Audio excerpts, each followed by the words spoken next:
നബി തിരുമേനി സല്ലല്ലാഹു അലൈഹി വസല്ലമ തങ്ങളോട് കൂടെ ആദ്യമായി നിസ്കരിക്കാൻ ഭാഗ്യം ലഭിച്ച വ്യക്തി ആരാണെന്നറിയുമോ?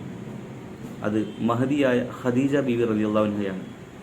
നുബുവത്തിന്റെ തുടക്കകാലത്ത് ജിബ്രീൽ അലൈഹിസ്സലാം നബി സല്ലല്ലാഹു അലൈഹി വസല്ലമ തങ്ങളുടെ അടുക്കൽ വരികയും നബി സല്ലല്ലാഹു അലൈഹി വസല്ലമ തങ്ങൾക്ക് നിസ്കാരം നിർവഹിക്കാൻ പഠിപ്പിച്ചു കൊടുക്കുകയും ചെയ്തിരുന്നു.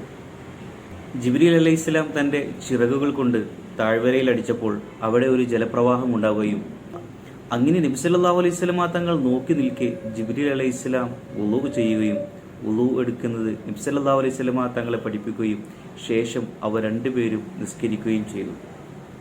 ഇതിനുശേഷം വീട്ടിലേക്ക് വന്ന പ്രവാചകർ സല്ലല്ലാഹു അലൈഹി വസല്ലമ തങ്ങൾ മഹദിയായ ഖദീജ ബീവിയോട് ഈ കാര്യം പറയുകയും അവർ രണ്ടുപേരും സ്വകാര്യമായി നിസ്കരിക്കുകയും ചെയ്തിരുന്നു.